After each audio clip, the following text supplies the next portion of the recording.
Le téléphone a sonné, brisant le silence de mon petit bureau encombré.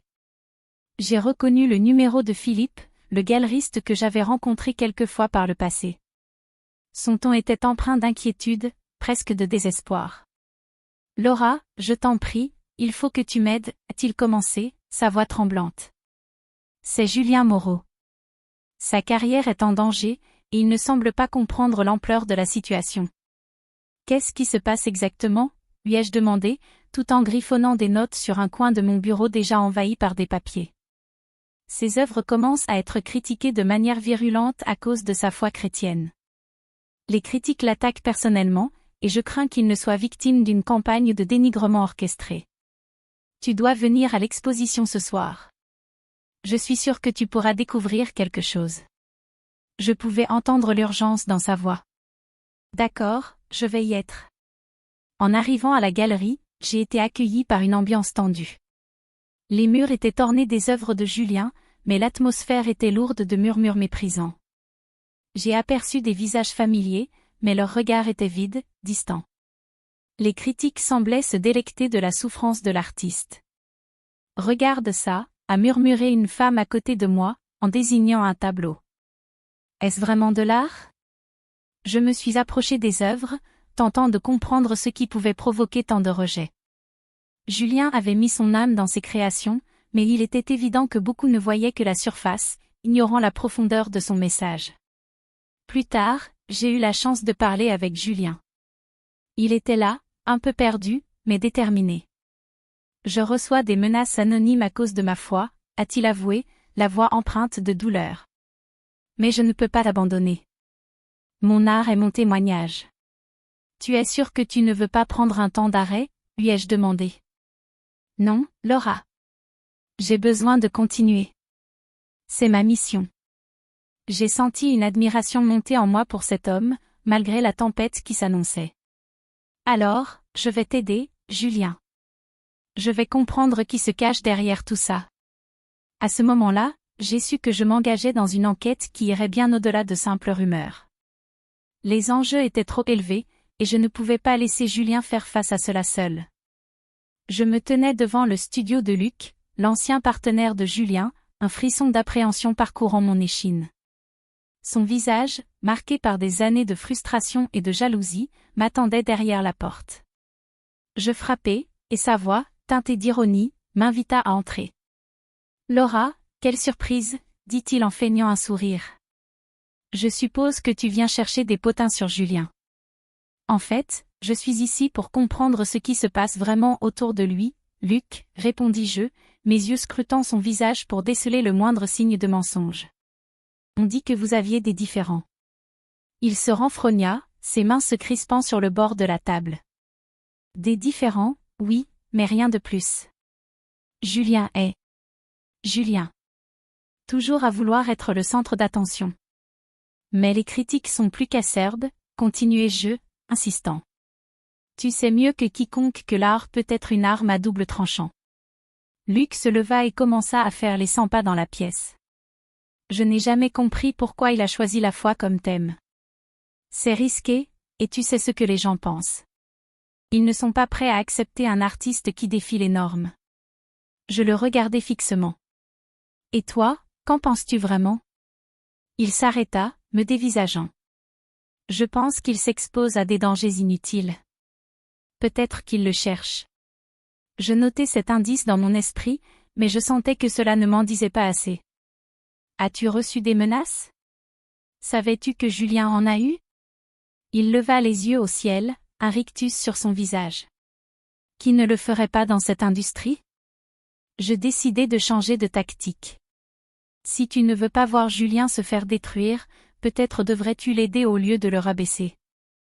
Luc plissa les lèvres. Aider ? Je ne suis pas son garde du corps. Je quittai le studio, perplexe. Les mots de Luc résonnaient dans ma tête, et je commençais à soupçonner qu'il y avait davantage sous la surface de leur ancienne amitié. Alors que je marchais, mon téléphone vibra. Un message anonyme apparut sur l'écran, « Méfie-toi de Luc. Il n'est pas ce qu'il semble. » Mon cœur se serra. Les pièces du puzzle commençaient à s'assembler, mais je savais que le chemin serait semé d'embûches. Je me tenais devant le café où Marie, la petite amie de Julien, avait accepté de me rencontrer. Le lieu était chaleureux, avec une lumière tamisée et des senteurs de café fraîchement moulu flottant dans l'air. Je l'avais déjà aperçu à l'exposition de Julien, son regard inquiet et sa posture hésitante trahissant une tension sous-jacente. Lorsque Marie entra, je pouvais voir qu'elle était nerveuse, ses mains jouant avec une écharpe en laine. « Laura, merci d'être venue, dit-elle, s'asseyant avec un soupir. Je ne savais pas à qui d'autre m'adresser. Je suis là pour vous aider, lui répondis-je, tentant de lui communiquer une certaine assurance. Parlez-moi de ce qui vous préoccupe. Elle hésita un moment, ses yeux se perdant dans le vide. C'est Julien. Je ne sais pas, ces derniers temps, il est distant. Je sens qu'il me cache quelque chose. Avez-vous des raisons spécifiques de douter de sa fidélité, demandai-je, en prenant soin de formuler ma question avec délicatesse. Marie se figea, et je pouvais voir une larme perler sur sa joue. J'ai entendu des rumeurs. Des gens disent qu'il passe du temps avec une autre femme. Sa voix se brisa. Je ne sais pas quoi penser. Restez calme, lui dis-je, posant ma main sur la sienne. Il est important que je sache tout. Qui a dit cela? Elle inspira profondément. Des amis d'amis. J'ai même vu une photo sur les réseaux sociaux. Elle sortit son téléphone et me montra une image floue de Julien, souriant à côté d'une femme que je ne connaissais pas. Un frisson d'inquiétude me traversa. Je vais enquêter là-dessus, déclarai-je, déterminé. Mais au fond de moi, je savais que chaque pièce du puzzle que je découvrais pourrait détruire Julien. En sortant du café, je me sentais tiraillée entre la vérité et la loyauté. Cette enquête prenait une tournure plus complexe que je ne l'avais imaginée. Les révélations que je cherchais pourraient non seulement ruiner une carrière, mais aussi détruire des cœurs. Je marchais dans la rue, le poids de la responsabilité pesant lourdement sur mes épaules, consciente que chaque pas me rapprochait d'une vérité difficile à accepter. Je me tenais face à Julien dans son atelier, l'atmosphère chargée d'une tension palpable. Les murs étaient couverts de ses œuvres vibrantes, mais ce jour-là, la couleur semblait ternie par des accusations qui pesaient sur lui. « Julien, il faut qu'on parle, dis-je, ma voix frémissante d'appréhension. » Il se tourna vers moi, ses yeux bruns, normalement si pleins de passion, étaient maintenant assombris par l'inquiétude. « C'est à propos des rumeurs, n'est-ce pas ?» demanda-t-il, sa voix tremblante. Je pouvais voir qu'il était prêt à se battre pour sa vérité. « Oui, exactement, répondis-je. Marie m'a dit qu'elle était inquiète de ta fidélité. Des témoins t'ont vu avec une autre femme. » Mes mots flottaient dans l'air comme une menace sournoise. Julien se redressa, son visage s'illuminant d'une colère contenue. C'est absurde. Je suis fidèle à Marie. Ces allégations sont le résultat d'une manipulation. Quelqu'un veut me voir tomber. Sa passion était palpable, mais je ne pouvais ignorer les doutes qui m'assaillaient. Mais qui pourrait vouloir te nuire de cette manière, demandai-je, cherchant à comprendre. Et pourquoi? Il laissa échapper un soupir, ses traits se relâchant légèrement. Luc, il a toujours été jaloux de moi. Il ne supporte pas que je réussisse alors que lui est resté dans l'ombre. Il se passa la main dans les cheveux, comme s'il essayait de chasser ses pensées sombres. Je ne peux pas croire qu'il soit capable de ça. Je sentais que la vérité était plus complexe que ce qu'il disait. Après notre conversation, je me retirai dans mon bureau, déterminée à pister les fausses rumeurs qui circulaient dans le monde numérique. Les réseaux sociaux étaient devenus des terrains de jeu pour les calomnies. En fouillant sur Internet, je tombais sur un compte mystérieux, Art Critique, qui semblait alimenter les rumeurs. Les publications étaient virulentes, pleines de mensonges et de spéculations sur la vie personnelle de Julien. Je cliquais sur des liens, ma frustration grandissant à chaque mot. Il doit y avoir un lien, murmurai-je pour moi-même, réalisant que ces attaques étaient orchestrées. Je notais les noms des personnes qui commentaient avec véhémence, cherchant des motifs, des connexions. Chaque notification sur mon écran me rapprochait de la vérité, mais je savais que la route serait semée d'embûches. La lumière du soir filtrait à travers la fenêtre, illuminant mon bureau désordonné. Je me sentais plus déterminée que jamais. Je vais découvrir qui se cache derrière cela, me promis-je, prête à déterrer des secrets enfouis qui pourraient enfin libérer Julien de la tourmente. Je me tenais devant la galerie, observant la façade ornée de lumière vive, mais mon cœur était lourd. L'air était chargé d'une tension palpable, et je savais que chaque pas que je ferais à l'intérieur me rapprocherait de la vérité que je redoutais. En entrant, j'aperçus Luc, adossé à un mur, un verre de vin à la main, un sourire énigmatique sur les lèvres. Il semblait étrangement calme, comme s'il savait quelque chose que je ne savais pas. « Laura, quelle surprise !» lança-t-il avec une fausse jovialité. « Je ne pensais pas te voir ici. »« Je suis ici pour le travail, Luc. »« J'ai quelques questions à te poser, » répondis-je, mes yeux le scrutant, cherchant des signes de culpabilité. « Ah, toujours la détective acharnée, n'est-ce pas ?» Il se moquait, mais je pouvais voir une lueur de nervosité dans son regard. « Que veux-tu savoir ?» Je pris une profonde respiration. Les rumeurs qui circulent à propos de Julien. Tu sais que cela pourrait le détruire, n'est-ce pas?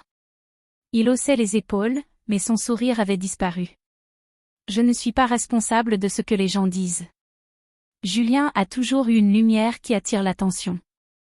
Peut-être qu'il est simplement temps qu'il fasse face à la réalité. Tu es jaloux de son succès, Luc? Mais tu nies toute implication dans ces rumeurs? Je le fixai, espérant qu'il abandonnerait son masque. Jaloux? Peut-être. Mais je ne suis pas un traître.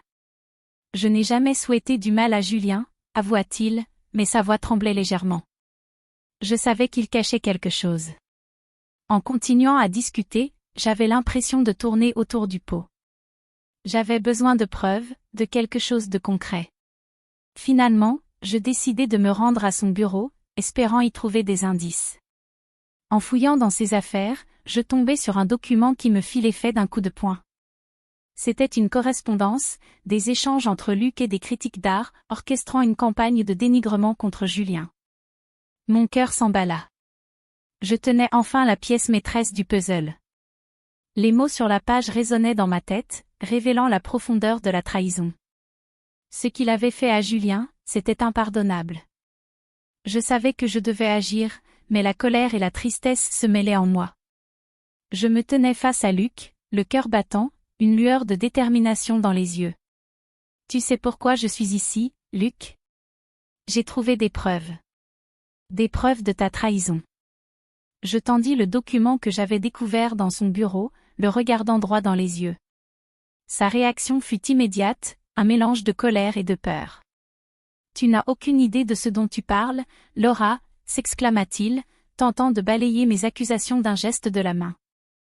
Mais je pouvais voir la panique se dessiner sur son visage. « Ah, vraiment ?» dis-je, ma voix ferme. « Et qu'est-ce que tu dirais à cela ?» Je pointai le document, où il avait clairement orchestré les attaques contre Julien. « Tu as manipulé les rumeurs, tu as voulu détruire son art parce que tu étais jaloux.